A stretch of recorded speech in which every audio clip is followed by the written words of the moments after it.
Hello বন্ধুরা, তোমরা সবাই কেমন আছো? রূপা কিচেনের তরফ থেকে সবাইকে স্বাগত। চলো, অনেক হয়েছে রান্নাবান্না, আজ একটু ঘুরে আসি। দেখতে পাচ্ছ আমি বাড়ি থেকে বেরিয়ে পড়েছি, রাস্তা দিকে হাঁটছি। আজ আমি তোমাদের সামনে শেয়ার করব যে দুর্গাপুর শহরে যে সবথেকে বড় মন্দির আছে সেই মন্দিরটি। দেখো, আমি এখন চলে এসেছি হাই রোডের মধ্যে।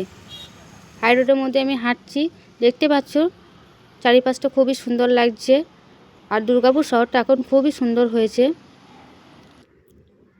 অনেক গাড়ি ঘোড়া চলছে, আমার তো খুবই ভয় লাগছে। দেখো বন্ধুরা, কত সুন্দর লাগছে চারিপাশটা দেখতে। দেখো, হাঁটতে হাঁটতে চলে এসেছি আমি মন্দিরের গেটের সামনে।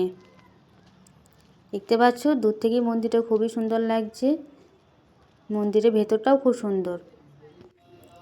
দেখতে পাচ্ছ আমি চলে এসেছি একবারে মন্দিরের গেটের সামনে। আমি মন্দিরের ভেতরে ঢুকে পড়ছি। এটা হচ্ছে মন্দিরের ভেতরেরটা একবারে। দেখো বন্ধুরা, আস্তে আস্তে আমি মন্দিরের ভেতরে চলে এসেছি। এখানে আমার স্টাইলটা কেমন লাগছে একটু বলবে। দেখো, আমি চলে এসেছি একদম মন্দিরের ভেতরে।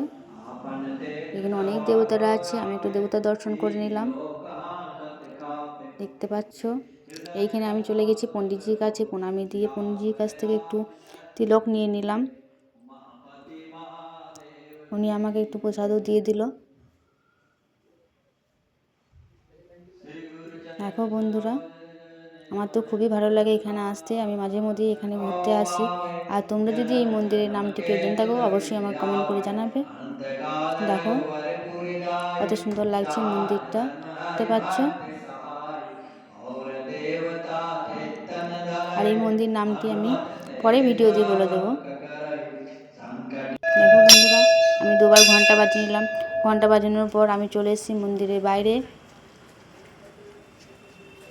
দেখো একদম বাইরেটা দেখো কি সুন্দর লাগছে, চারিপাশটা মন্দিরটা খুবই সুন্দর। দেখতে পাচ্ছ বন্ধুরা,